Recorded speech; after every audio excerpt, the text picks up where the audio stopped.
الحمدللہ الحمدللہ الذی ذی العزت والعلا والصلاة والسلام علی سید الانبیاء شمس الضحا بدر الدجا نور الہدا منبع الجود والعطا اما بعد اعوذ باللہ من الشیطان الرجیم بسم اللہ الرحمن الرحیم قل لا اسألکم علیہ اجرا الا المودۃ فی القربى صدق اللہ العظیم قال النبی صلی اللہ تعالی علیہ وسلم الحسن والحسین سید الشباب اہل الجنہ او کما قال النبی صلی اللہ تعالی علیہ وسلم آمنت باللہ صدق اللہ العظیم وصدق رسولہ النبی الکریم قال اللہ تبارک و تعالی فی القرآن المجید فی شان حبیبہ مخبرا وآمرا ان اللہ وملائکتہ یصلون علی النبی یا ایہا الذین آمنوا صلوا علیہ وسلموا تسلیما الصلاة والسلام علیک یا سیدی یا رسول اللہ وعلی آلک واصحابک یا سیدی یا حبیب اللہ الصلاة والسلام علیک یا سیدی یا رحمۃ للعالمین وعلى آلك وأصحابك يا خاتم النبيين اللهم صل على سيدنا ومولانا محمد معدن الجود والکرم وآلہ وصحبہ وبارک وسلم۔ تمام تعریفیں حمد و ثنا اللہ تعالیٰ جل مجدہ الکریم کے لیے، زاں بعد درود و سلام نبی اکرم نور مجسم شفیع معظم احمد مجتبیٰ جناب حضرت محمد مصطفیٰ صلی اللہ تعالیٰ علیہ وسلم کی ذات والا صفات کے لیے حمد و صلوات کے بعد حضرت عبداللہ ابن عباس رضی اللہ تعالیٰ عنہ ارشاد فرماتے ہیں، نبی کریم صلی اللہ تعالیٰ علیہ وسلم کے کچھ صحابہ نے اس بات کو محسوس فرمایا کہ نبی کریم علیہ السلام کے اخراجات بہت زیادہ ہیں، کثیر تعداد میں مہمانوں کا آنا جانا رہتا ہے، بہت سارے لوگوں کی مہمان نوازی اللہ کے محبوب کے ذمہ کرم پر ہے، اور اس کے برعکس صورتحال یہ ہے کہ سرکار کے بظاہر جو آمدن کے ذرائع ہیں وہ بہت کم ہیں۔ اس بات کو محسوس کر کے صحابہ کرام علیہم رضوان نے از خود ایک پروگرام ترتیب دیا کہ ہم ہر مہینے کچھ نذرانہ جمع کریں گے اور نبی کریم علیہ السلام کی بارگاہ میں پیش کریں گے،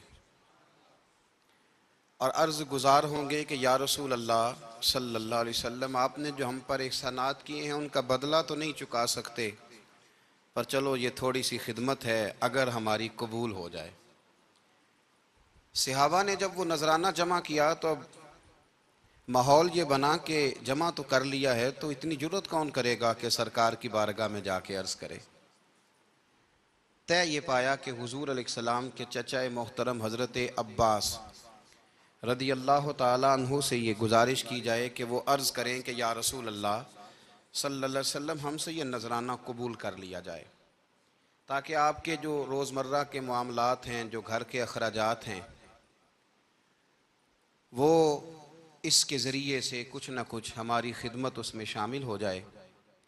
حبیب لبیب سید عالم صلی اللہ علیہ وسلم کی عالی مرتبت خدمت میں حضرت عباس نے جب وہ نذرانہ پیش کیا اور صحابہ کرام علیہم رضوان کی اس خواہش کا اظہار کیا، اور بڑے درد مندانہ انداز میں عرض کیا کہ یا رسول اللہ، آپ کا وہ کاشانہ نور ہے کہ جو بھی آتا ہے وہ جھولی بھر کے ہی جاتا ہے، ہر ایک کو ملتا ہے، لیکن یا رسول اللہ ظاہراً کوئی ذرائع ہمیں نظر نہیں آتے، دل کرتا ہے کہ ہم خالصتاً آپ کی کچھ خدمت کر سکیں۔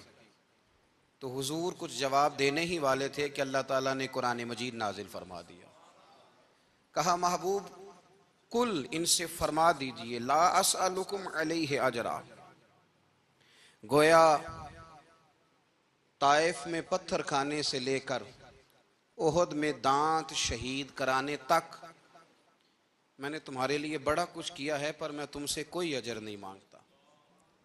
میں نے تمہارے لیے بڑا کچھ سہا ہے، پر میں تم سے کوئی سوال نہیں کرتا۔ ہاں اگر کچھ کرنا ہے نا تو الا المودۃ فی القربیٰ، میرے جو قریبی ہیں نا ان سے پیار کرتے رہنا، ان سے پیار کرنا۔ یا رسول اللہ وہ کون ہے؟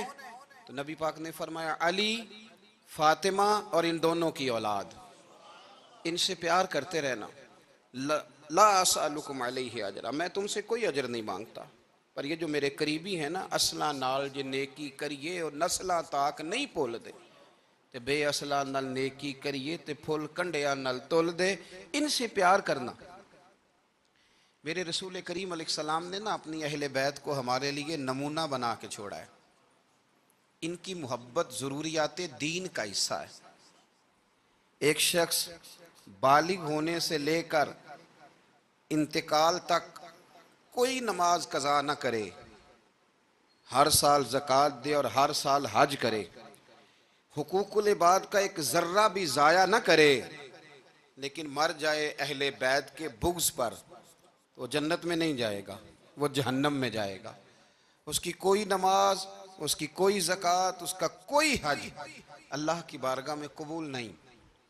لیکن کمزوریاں رہ جائیں، کوشش کرتا رہے، کمزوریاں رہ جائیں، پر حسنین کریمین سے پیار کرتا جائے، ان کی ماں سے، ان کے والد سے محبت کرتا جائے، تو میرے محبوب نے فرمایا مم مات علی حب آل محمدن مات شہیدا، جو آل محمد کی محبت میں دنیا سے گیا وہ سادہ نہیں گیا، وہ تو شہادت کی موت مرا ہے، تو شہید ہو کے دنیا سے گیا۔ اہل بیت کا اسوہ نور، ان کی محبت ضروریات میں سے ہے۔ رسول کریم علیہ السلام نے فرمایا، جامع ترمذی میں موجود ہے، فرمایا میں جا رہا ہوں پر تمہیں دو بڑی بھاری بڑی وزنی چیزیں دے کے جا رہا ہوں، صحیح ستہ کی روایت، دو وزنی چیزیں تمہارے بیچ چھوڑ کے جا رہا ہوں، اگر ان کو تھام کے رہو گے تو کبھی گمراہی تمہارے پاس نہیں آئے گی۔ یا رسول اللہ وہ کون کون سی؟ فرمایا ایک اللہ کی کتاب دے کے جا رہا ہوں اور دوسرا اپنا خاندان دے کے جا رہا ہوں۔ اگر اہل بیت نبوت کو تھامے رہو گے، ہمارے بزرگوں نے لکھا ہے کہ یہ جو حضور نے کتاب اللہ اور پھر اپنی اہل بیت کا تذکرہ فرمایا، تو اس کا مطلب یہ ہے کہ تھیوری دیکھنی ہوئی تو قرآن دیکھنا، اور پریکٹیکل دیکھنا ہوا تو علی اور فاطمہ کو دیکھنا، حسن اور حسین کو دیکھنا، ان کو دیکھنا۔ نبی کریم علیہ الصلاۃ والسلام کے اہل بیت منارہ نور ہیں، ان کی محبت، ان کا پیار کیوں بھلا؟ اس لیے کہ یہ وہ خوبصورت لوگ ہیں جن کو خود میرے نبی پاک نے تراشا ہے۔ ان کی سیرت میں جتنے رنگ ہیں وہ رسول کریم نے خود بھرے ہیں۔ ان کی ایک ایک بات کا خیال نبی پاک نے رکھا ہے، حضور نے از خود انہیں اپنی صحبت عطا کی ہے۔ زیادہ دور نہیں تھا سیدہ فاطمہ کا گھر، مسجد نبوی کے ساتھ تھا، اللہ کے رسول دن میں 2 دفعہ جایا کرتے تھے، پھر بھی کبھی کبھی فرماتے فاطمہ میرا دل کرتا ہے آج میں رات تیرے گھر میں قیام کروں، تو سیدہ فاطمہ الزہرا فرماتی ہیں کہ آمنہ کے لال اس طرح بھی میرے گھر میں قیام کرتے تھے کہ حضور چارپائی پہ لیٹتے تھے تو ایک کندھے پہ امام حسن کا سر ہوتا تھا اور دوسرے پہ امام حسین کا سر اقدس ہوتا تھا، اور فرماتی ہیں رات کو کبھی حسنین کریمین دودھ مانگتے تو میں اٹھتی دودھ دینے کے لیے، تو حضور فرماتے لیٹ جاؤ آج میرے ساتھ سوئے ہیں تو دودھ بھی میں ہی پلاؤں گا، تو محبوب اٹھتے ان کے لیے دودھ لاتے برتن سے نکال کے، حضور نے انہیں وقت دیا اور پھر ان کی چھوٹی چھوٹی چیزوں کا خیال رکھا۔ صحیح بخاری میں موجود ہے، تربیت پر توجہ دی۔ امام حسین تشریف لائے، ابھی عمر مبارک 7 سال کے قریب تھی، مسجد نبوی میں صدقے کی کھجوروں کا ڈھیر لگا ہوا تھا۔ چھوٹا بچہ جو ہوتا ہے نابالغ، اس پر شریعت کے احکامات نہیں آتے، صدقے کی کھجوروں کا ڈھیر تھا مسجد نبوی میں۔ یہ تربیت ہے، یہ ٹریننگ ہے جو اللہ کے محبوب نے خود انہیں عطا فرمائی۔ صدقے کی کھجوروں کا ڈھیر تھا، امام حسین حضور کے ساتھ آئے تو امام علی مقام نے ایک کھجور اٹھا کے منہ میں رکھ لی۔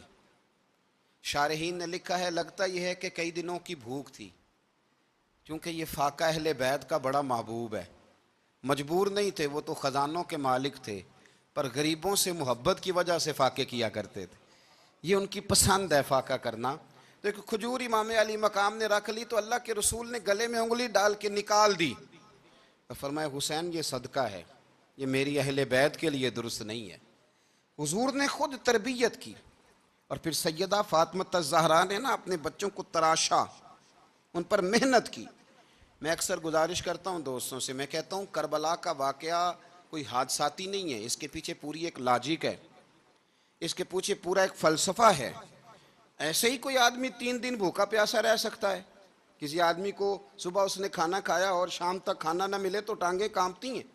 رمضان المبارک میں عبادت کی نیت سے روزہ رکھنے والے بھی شام کو بڑے پریشان ہو جاتے، اور مسلسل 3 دن کھانا نہ کھایا جائے اور پانی نہ پیا جائے، اور حال یہ ہے کہ وہی آدمی تلوار لے کے میدان میں نکلے اور اس کی حالت یہ ہو کہ لوگ اس کے آگے دوڑنا شروع کر دیں، ہزاروں کی فوجیں تاب نہ لا سکیں۔ علی کا گھر بھی وہ گھر ہے کہ جس گھر کا ہر ایک بچہ جسے دیکھو وہی شیر خدا معلوم ہوتا ہے۔ یہ کوئی آسان ہے؟ اس کے پیچھے پوری ایک اس کے پیچھے فلسفہ ہے۔ امام راضی کی تفسیر کبیر دیکھیے گا۔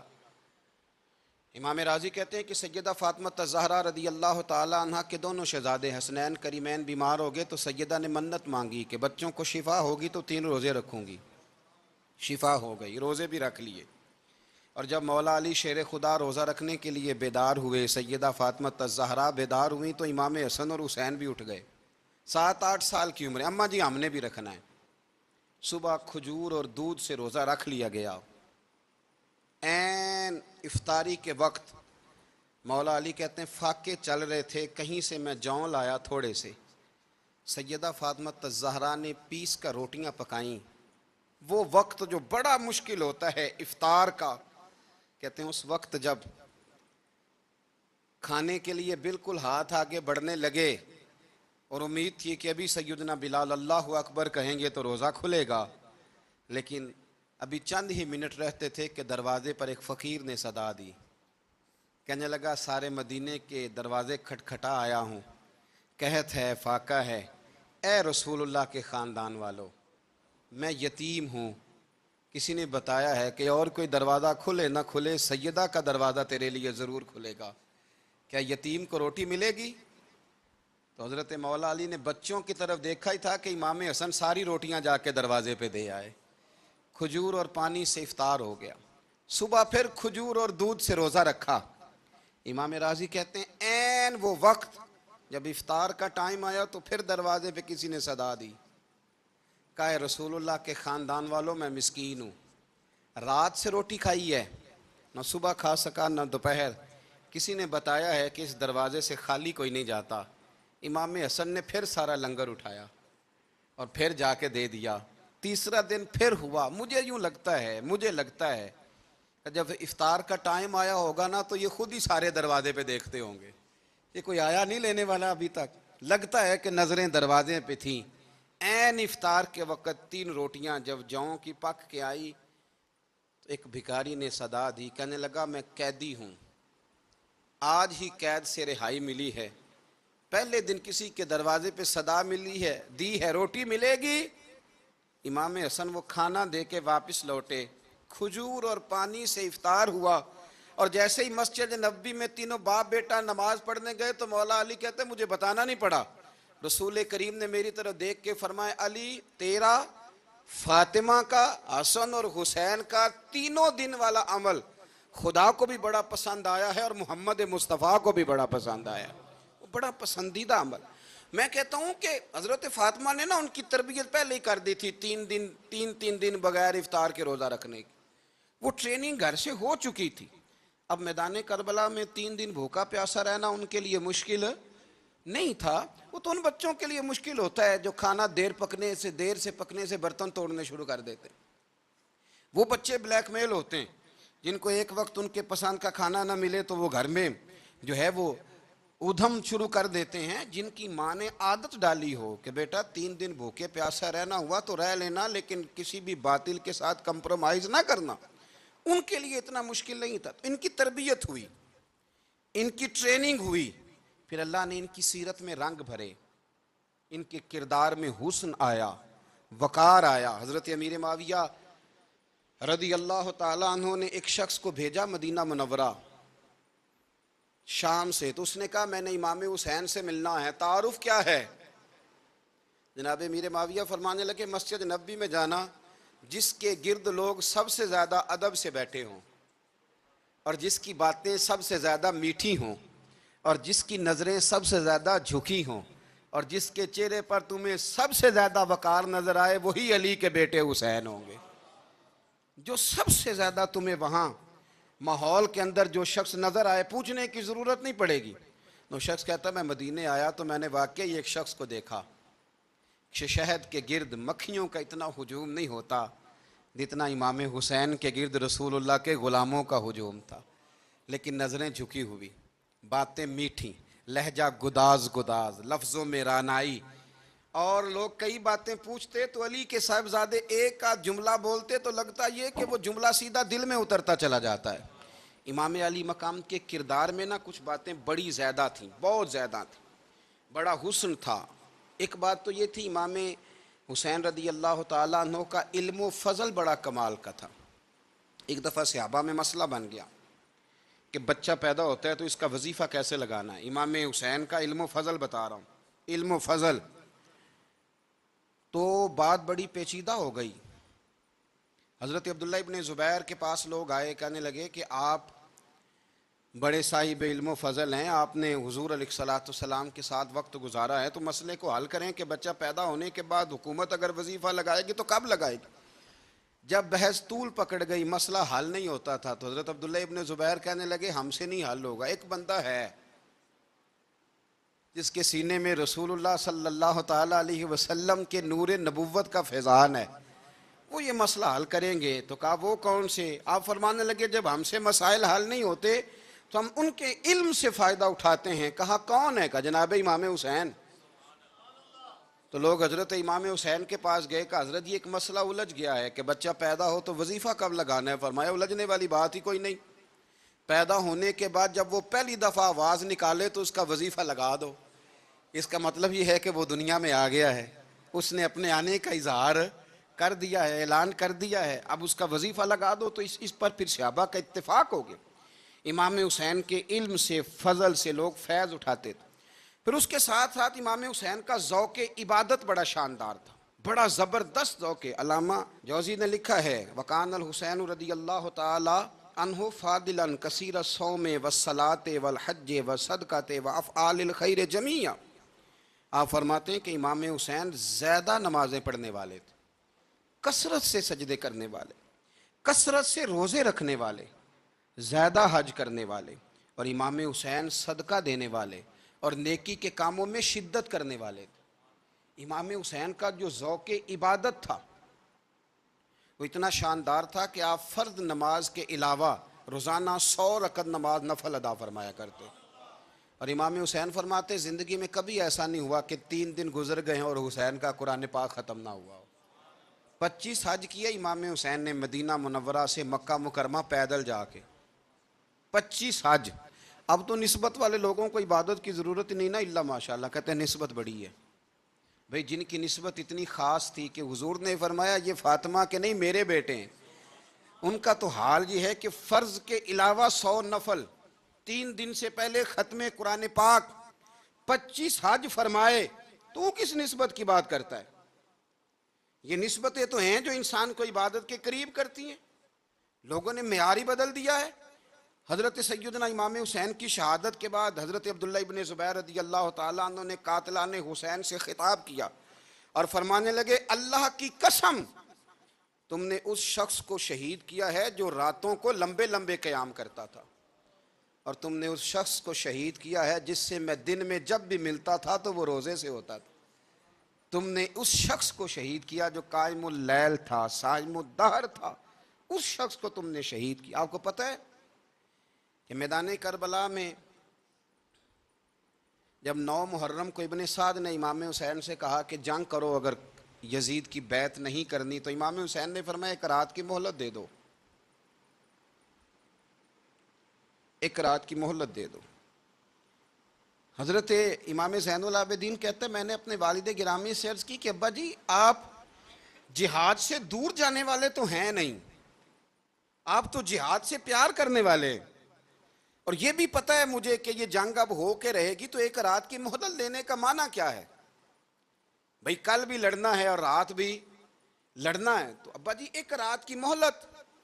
تو سیدنا امام حسین رضی اللہ تعالیٰ عنہ فرمانے لگے بیٹا رات کی مہلت اس لیے لی ہے کہ میں آج رات کھل کے اپنے رب کی عبادت کر لوں، میں استغفار کر لوں، میں لمبے سجدے کروں.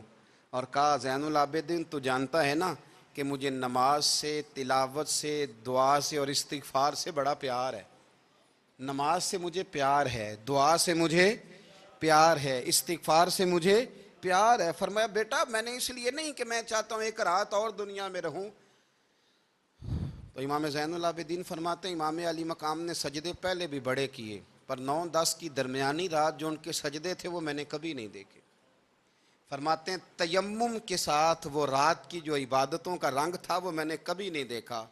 امام علی مقام کا عبادت کا ذوق تھا، شوق تھا، لذت تھی۔ آپ یقین کریں ایسے ایسے عجیب بہانے ہم لوگوں کہتے ہیں میرا نماز میں دل نہیں لگتا، تو میں کہتا ہوں تیرا گپ شپ میں کس طرح لگتا ہے، تیرا موبائل پہ کیسے لگتا ہے بھائی؟ یہ تو بھائی ذوق کی بات ہے۔ امام حسین کہتے ہیں مجھے قرآن پاک سے پیار ہے، مجھے تلاوت سے پیار ہے، مجھے دعا سے پیار ہے، مجھے استغفار سے پیار۔ بھائی جس کو جس چیز سے پیار ہوگا دل لگ جائے گا۔ ہم نے کبھی پیار کیا ہی نہیں اس سے، جن چیزوں سے پیار ہے وہاں دل لگ جاتا ہے۔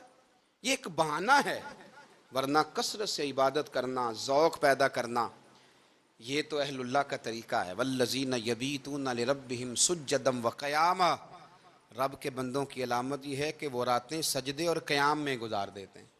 تو امام حسین کی سیرت کا کمال ہے کہ ذوق عبادت رکھتے تھے۔ دوسری بات جو امام علی مقام کی سیرت میں بڑی شاندار ہے وہ یہ ہے کہ سخی بڑے تھے۔ ایک قول سنانا ہے آپ کو امام حسین کا، اور خواہش میری یہ ہے کہ میرے حاضرین اور ناظرین اس قول کو رٹا لگا کے یاد کریں، اس قول کو انشاءاللہ۔ یہ قول جو امام حسین کا ہے نا جی، یہ جس دن مجھے ملا تھا نا تو میں نے بھی رٹا لگا کے یاد کیا تھا، اور میرے پاس جتنی ڈائریاں ہیں شاید میں نے سب میں لکھا ہے۔ امام علی مقام رضی اللہ تعالیٰ عنہ فرماتے تھے اللہ کی رضا کے لیے کسی شخص کی ایک حاجت پوری کر دینا 1 مہینہ مسجد میں اعتکاف کرنے سے زیادہ درجہ رکھتا ہے۔ ایک بندے کی ایک حاجت پوری کر دینا 1 مہینہ پورا مسجد میں اعتکاف کرنے سے زیادہ درجہ رکھتا ہے۔ خدا کے بندے تو ہیں ہزاروں اور بنوں میں پھرتے ہیں مارے مارے، میں اس کا بندہ بنوں گا جس کو خدا کے بندوں سے پیار ہوگا۔ کسی بندے کی ایک حاجت پوری کرنا 1 مہینہ اعتکاف میں بیٹھنے سے زیادہ افضل ہے۔ اسی لیے تو میرے حبیب کریم علیہ السلام نے فرمایا تو رب کے بندوں کی حاجتیں پوری کرنے میں لگ جا، رب تیری حاجتیں پوری فرما دے گا۔ تو امام علی مقام فرماتے تھے ایک حاجت کسی کی پوری کرو۔ حضرت جناب سیدہ زینب بنت ابی رافع کہتی ہیں کہ سیدہ فاطمہ الزہرا نا ایک دن اپنے دونوں شہزادوں کو لے کے، جب حضور کی طبیعت مبارک بظاہر علیل تھی جس میں حضور کا وصال ہوا، دونوں شہزادے لے کے سیدہ فاطمہ نبی کریم کی بارگاہ میں گئیں، کہنے لگی یا رسول اللہ میرے بچوں کو کچھ دیجئے سیدہ پاک۔ تو حضور اٹھ کے بیٹھ گئے، اس کندھے سے امام حسن کو لگایا اور اس سے امام حسین کو لگایا اور فرمایا فاطمہ یہ جو میرا حسن ہے نا اس کو میں اپنی ہیبت اور سرداری دیتا ہوں، اور فرمایا یہ جو میرا حسین ہے نا حسین کو میں اپنی جرت اور سخاوت دیتا ہوں، میرا حسین جرت مند ہوگا اور سخی ہوگا۔ داتا گانج بخش علی حجویری، امام الاولیاء، سید الاصفیاء، داتا صاحب کشف المعجوب میں فرماتے ہیں ایک دن نا امام حسین کے پاس ایک شخص آیا بڑی دور سے کچھ مانگنے کا، حضور کچھ دیجئے۔ وہ شخص کہتا ہے کہ میرا ظرف یہ تھا کہ 4-5 دینار ملیں گے۔ تو امام حسین فرمانے لگے تھوڑی دیر بیٹھ جا، رزق آ رہا ہے۔ تو امام حسین کو حکومت وقت کی طرف سے نا 5 تھیلیاں ملی جس میں ایک تھیلی میں 500 اشرفیاں تھیں، 5 تھیلیاں آئیں، لیکن اس کو آنے میں نا ذرا دیر ہو گئی۔ وہ 5 تھیلیاں جب آئی نا تو امام حسین اس کی طرف 5 تھیلیاں بڑھا کے نا، ذرا دیکھنا میری طرف غور سے، 5 تھیلیاں بڑھا کے نا تو فرمانے لگے میاں جتنا تجھے انتظار کرایا ہے نا اتنی ہم تیری حاجت پوری نہیں کر سکے، تو یہ نہ محسوس کرنا کہ حسین کے دروازے پہ بیٹھا بھی رہا ہوں تو ملا کیا ہے، یہ نہ محسوس کرنا۔ وہ شخص کہتا ہے جب میں نے وہ تھیلیاں کھولی اور پھر میری نظر امام حسین پہ پڑی تو میرے اندر سے آواز آئی اگر حسین ابن علی اتنے سخی ہیں تو محمد عربی کتنے سخی ہوں۔ اگر یہ معیار ان کا ہے، ان کا یہ معیار ہے، اور خود بھیک دیں خود ہی کہیں منگتے کا بھلا ہو، خود کہنے لگے جتنا انتظار کرایا ہے اتنی تیری مدد کر سکے۔ یہ سخاوت کا معیار تھا، یہ طریقہ تھا۔ ایک دفعہ سیدنا امام حسین رضی اللہ تعالیٰ عنہ کہ گھر کے اندر نا 5,000 دینار آئے. مسجد میں تھے، آپ کو 5,000 دینار ملے تو امام زین العابدین کہتے ہیں کہ مسجد سے لے کر گھر آنے تک امام حسین نے 5,000 اللہ کے رستے میں خیرات کر دی. فرماتے میں نے کہا ابا جی 5 دینار کی گھر میں ضرورت تھی، مالاں والے سخی نہیں ہوندے تے سخیاں کل مال نہیں ہوندا، ایتھے اوتھے دوویں جہانی سخی کنگال نہیں ہوندا. کہا ابا جی 5 دینار کی گھر میں ضرورت تھی. تو کہتے ہیں مجھے فرمانے لگے بیٹا یہ جن کو میں نے دیا ہے نا یہ گھر کے لیے ہی دیا ہے، یہ گھر کے لیے ہی دیا ہے. جن کو دیا ہے تمہارا کیا خیال ہے یہ باہر خرچ ہوا ہے؟ یہ گھر کے لیے ہی ہے. اس لیے کہ جب انسان دوسروں پر شفقت کرتا ہے تو اللہ اس کے گھر پہ رحمت فرماتا ہے. امام حسین کے مزاج میں پہلی بات میں نے ذوق عبادت کی عرض کی. دوسری بات عرض کر رہا ہوں کہ صحابہ حضرت اسامہ بن زید بڑے پیارے ہیں میرے نبی کریم کے، بڑے پیارے. حضرت اسامہ بن زید کے بارے میں سیدہ عائشہ صدیقہ فرماتی ہیں ان کے ناک سے اگر رینٹھ نکلتی تھی تو اللہ کے رسول اپنے دست مبارک سے صاف کر دیتے تھے. اور سرکار فرماتے تھے کہ اگر اسامہ لڑکی ہوتا نا، ان کے غلام کے بیٹے تھے حضرت زید بن عار، اگر یہ لڑکی ہوتا میں اسے زیور پہناتا. بڑے پیارے تھے. لیکن جب ان کا آخری وقت آیا نا تو 60,000 دینار کا قرضہ تھا. رشتہ داروں سے کہا، دوستوں سے کہا، یاروں سے کہا، پر قرض ادا نہیں ہو رہا تھا. حضرت اسامہ بن زید کہتے ہیں بڑا پریشان تھا. جب حد ہو گئی نا تو حضرت اسامہ بن زید فرمانے لگے جاؤ کوئی حسین ابن علی کو خبر کرو، ان سے کہو میں نا غلام ہوں آپ کے نانا کا، مقروض دنیا سے چلا گیا تو کیا بنے گا. امام حسین کو خبر ملی تو دوڑے آئے. لاجپال اس پیر کو نہیں کہتے جو تگڑا نذرانہ لے کے تو ماتھا چوم لے، لاجپال تو اس کو کہتے ہیں کہ جب ضرورت پڑے تو وہ سر پہ موجود ہو. حضرت سیدنا امام حسین تشریف لائے تو جناب اسامہ بن زید رو پڑے، کہنے لگے حضور میں نے نا غلامی کی ہے آپ کے نانا کی، اور اس غلامی پہ ناز ہے. اب 60,000 دینار کا قرضہ لے کے دنیا سے جاؤں گا تو میری قبر پہ بوجھ رہے گا. امام حسین خادم کو بھی کہہ سکتے تھے جاؤ گھر پیسے پڑے ہیں لے آؤ. امام حسین خود گئے، چادر اوڑھ کے تو اس کی اوٹ میں بکل میں 60,000 دینار چھپا کے لائے اور جناب اسامہ بن زید کے سامنے رکھ کے کہنے لگے اسامہ یار پیسے رات کو ہی آئے تھے، میں سوچ رہا تھا مجھے تو ضرورت نہیں، اللہ نے کس کا نصیب میرے گھر میں بھیج دیا ہے، مجھے تو حاجت ہی نہیں تھی، اب پتہ چلا پیسے تیرے تھے. اللہ نے حسین کی ڈیوٹی لگائی ہے کہ جا کے دے آ. حضرت اسامہ بن زید رو پڑے، فرمانے لگے اللہ آپ کو بہترین صلہ عطا فرمائے. یہ معیار تھا. اور پھر تیسری بات یہ کہ دل کے بڑے صاف تھے. دل بدستاور کے حج اکبر است، از ہزاراں کعبہ یک دل بہتر است. شیخ سعدی کہتے ہیں کہ درویش کہتے ہیں کہ کسی کا دل رکھ لینا نا، دل راضی کر دینا، کعبے کا 1000 بار حج کرنے سے بہتر ہے. دل بدستاور کے حج اکبر است، کسی کا دل راضی کرنا حج اکبر ہے. امام بڑا ہی پیار کرتے تھے. گھوڑے پہ جا رہے تھے، کچھ فقیر غریب لوگ بیٹھ کے روٹی کھا رہے تھے. کہاں رہے تھے؟ سڑک کے کنارے. تو امام زین العابدین فرماتے ہیں کہ جب امام حسین گزرے تو انہوں نے آواز دی حضور دل کرتا ہے ہمارے ساتھ بیٹھ کے روٹی کھائیں. کائنات کے مالک و مختار کے نواسے اور دنیا کے سب سے بڑے شہزادے گھوڑے سے اترے اور غریبوں کے ساتھ سڑک پہ بیٹھ گئے، روٹی کھانے لگے اور دیر تک کھاتے رہے. اور جب فارغ ہو گئے تو فرمانے لگے کھانے کی ضرورت بھی نہیں تھی، حاجت بھی نہیں تھی، پر تم نے آواز دی تو دل رکھنے کو بیٹھ گیا تھا، اگر اجازت دے تو چلا جاؤں. یہ مزاج تھا، یہ طبیعت تھی. آپ کے ایک بھائی ہیں چھوٹے، حضرت محمد بن حنفیہ نام ہے، حضرت مولا علی شیر خدا رضی اللہ تعالیٰ عنہ کی دوسری بیوی سے. ایک دن حضرت امام حسین ان کے گھر میں بیٹھے تھے تو کسی بات میں نا اختلاف رائے ہو گیا، تو امام علی مقام ناراض ہو گئے، فرمایا آج کے بعد تیرے گھر نہیں آؤں گا. رومال اٹھایا چلے گئے. لوگوں نے حضرت محمد بن حنفیہ رضی اللہ تعالیٰ عنہ سے کہا حسین تو ناراض ہو گئے، کبھی نہیں آئیں گے. آپ فرمانے لگے بھائی تمہارا ہے کہ میرا؟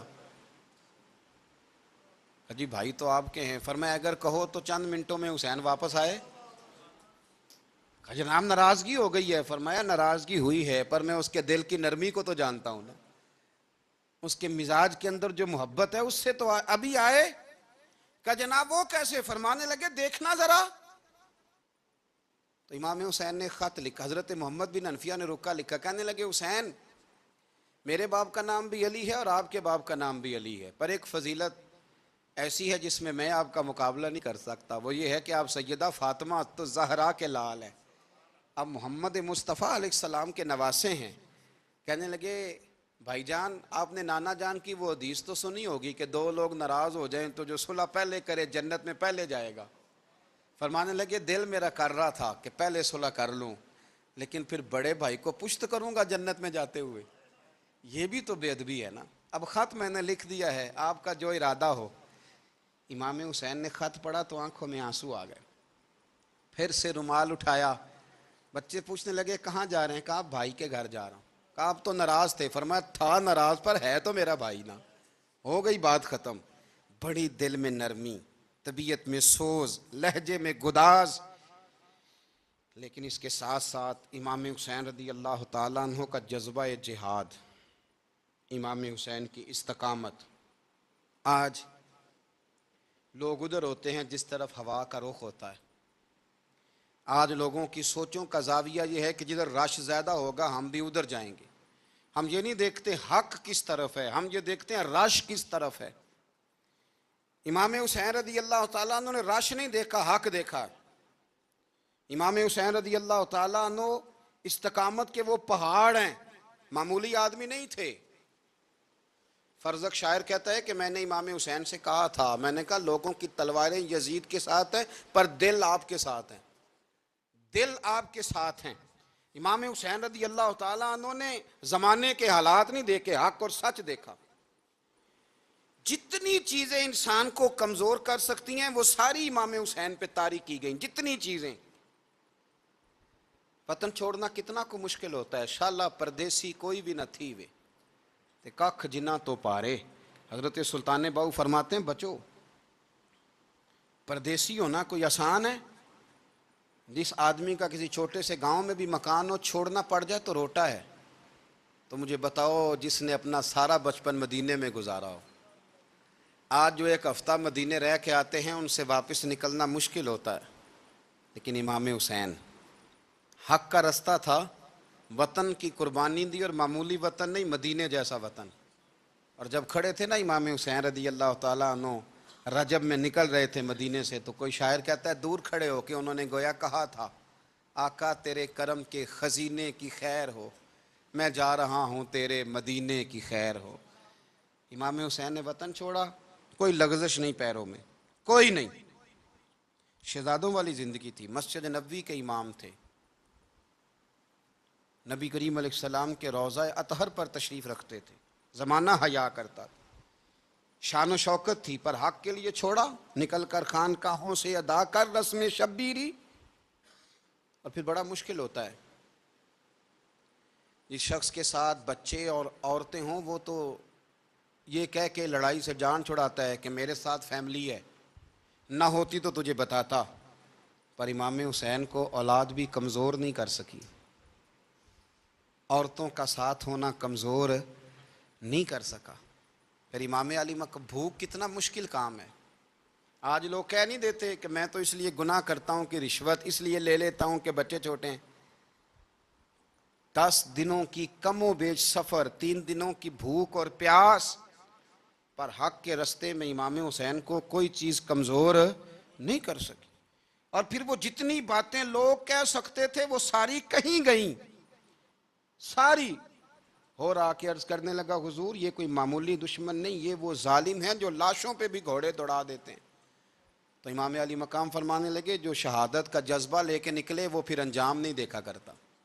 وہ انجام، وہ جتنی چیزیں جو استقامت کے رستے میں آ سکتی ہیں وہ ساری چیزیں رستے میں آئیں، پر امام علی مقام نے کسی چیز کی پرواہ نہیں کی. آج کا مسئلہ یہ ہے کہ آج لوگوں میں استقامت نہیں ہے. رات کو کچھ ہوتے ہیں، سویرے کچھ ہوتے ہیں، دوپہر کو کچھ ہوتے ہیں، شام کو کچھ ہوتے ہیں. ہمارا کل انداز تکلم کچھ اور ہوتا ہے، صبح کچھ اور ہوتا ہے. امام علی مقام میدان میں رہے، ایک میت گھر میں ہو جائے تو کئی دنوں تک آنکھ کھلتی نہیں، ہوش رہتا نہیں. سب سے زیادہ مصائب امام حسین نے دیکھے، سب سے زیادہ، اور گھوڑے پر بیٹھنے سے پہلے پہلے ساری تکلیفیں آپ دیکھ چکے تھے۔ باپ کا جنازہ اٹھانا آسان ہوتا ہے، بیٹے کا جنازہ اٹھانا بڑا مشکل ہوتا ہے، پر امام حسین نے بیٹوں کے جنازے اٹھائے۔ حضرت علی اصغر کی لاش کو امام حسین نے اپنے دست مبارک سے دفن کیا، اور جناب علی اکبر کی میت کو جب آپ اٹھا کے لا رہے تھے تو سیدہ زینب فرماتی ہیں کہ مجھے یوں کبھی لگتا تھا حسین کا قد بڑا ہے اور کبھی لگتا تھا علی اکبر کا قد بڑا ہے، اور فرماتی ہیں کہ پھر حضرت قاسم بن حسن کو بھی وہ اٹھا کے لائے، اور جناب عباس کے وجود سے الگ ہونے والے بازو انہوں نے لا کے حضرت عباس کے وجود کے ساتھ بھی رکھے۔ انہوں نے یہ سارا منظر دیکھا، لیکن جب حسین ابن علی اپنی دفعہ گھوڑے پہ سوار ہوئے تو لگتا یہ تھا کہ ان سے زیادہ بہادر کوئی نہیں۔ ایک جملہ بھی یزیدی فوج کے سامنے امام حسین نے کمزور نہیں کہا، ایک جملہ بھی، ایک فکرہ بھی کچا نہیں بولا، کہیں بھی کوئی منت نہیں کی، کسی جگہ بھی ان کے پائے استقلال میں کوئی لغزش نہیں آئی۔ جب لوگوں کو پتہ چل جائے کہ اب سامنے موت ہی موت ہے، سوائے اس کے چارہ کچھ بھی نہیں، تو بہت سا جو رخصت اور اجازت تو دین بھی دیتا ہے، پر امام حسین کسی جگہ کسی رخصت پر عمل کرتے نظر نہیں آتے، ڈٹ کے بات کی، ڈٹ کے، اور پھر جب میدان میں نکلے، اللہ اکبر، تو ابن سعد کہنے لگا کہ اگر دو دو کر کے ایک ایک کر کے جاؤ گے تو یہ 45,000 کا لشکر سارا حسین کاٹ ڈالے گا، یک بارگی حملہ کرو گے تو بات، اتنی استقامت، اتنا۔ آج تو لوگ ڈپریشن کے مریض ہیں، آج تو لوگ ٹینشن کے مریض ہیں، ہر دوسری بات میں لوگ کہتے ہیں وہ بڑا، پر کس بات سے؟ مطلب کیا آپ نے زندگی میں صرف جاب نہیں مل رہی، صرف بیماری آ گئی، صرف خرچہ نہیں گھر میں بڑا کس بات کا ڈپریشن؟ امام حسین کی زندگی بتلاتی ہے کہ وہ لوگ بھی کوئی دنیا میں کمال حاصل کر سکتے ہیں جو چھوٹی چھوٹی بات پہ روتے ہیں۔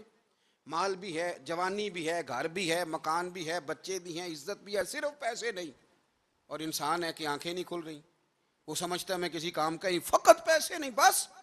او خدا کے بندو، امام علی مقام نے فرمایا سارا کچھ لٹا کے بھی جو میدان میں کھڑا رہے اسے حسین ابن علی کہا جاتا ہے، اسے حسین ابن علی کہا جاتا ہے۔ حسین ابن علی کی شان رفت کوئی کیا جانے، حسن جانے، علی جانے، نبی جانے، خدا جانے، کون جانے امام علی مقام کا معیار۔ تو امام حسین رضی اللہ تعالیٰ عنہ کی زندگی ہمیں بتاتی ہے کہ ذوق والی عبادت کرو۔ امام حسین کی زندگی ہمیں بتاتی ہے کہ جب تم سخاوت کرو تو پھر اپنی حیثیت سے بڑھ کر کرو، اور امام حسین کی زندگی ہمیں بتاتی ہے کہ دل میں کسی کے لیے کوئی بات نہ رکھو، صلح کرنے میں پہل کرو، محبتیں کرنے میں آگے بڑھو۔ اور امام حسین کی زندگی ہمیں بتلاتی ہے کہ جب دنیا میں تم نے کچھ کرنا ہے تو پھر ڈٹنا بھی سیکھو، پھر کھڑے ہونا بھی سیکھو، یہ نہ دیکھو کہ حالات۔ امام حسین نے ایک دن بھی حکومت نہیں کی، یزید نے 4.5 سال کی، لیکن قیامت تک دلوں پہ حکومت امام حسین کی رہے گی، امام حسین کی رہے گی، اس لیے کہ ان میں استقامت تھی۔ امام حسین کے ساتھ اس وقت 72 لوگ تھے، لیکن آج کائنات کا ذرہ ذرہ امام حسین کے ساتھ ہے۔ اس کا مطلب ہے وقت لگتا ہے، نظریہ غالب آ ہی جایا کرتا ہے، تو استقامت والی زندگی گزاریں۔ اللہ تعالی ہمیں ان کے فیوز و برکات عطا فرمائے۔ آخر دعوانا ان الحمدللہ رب العالمین۔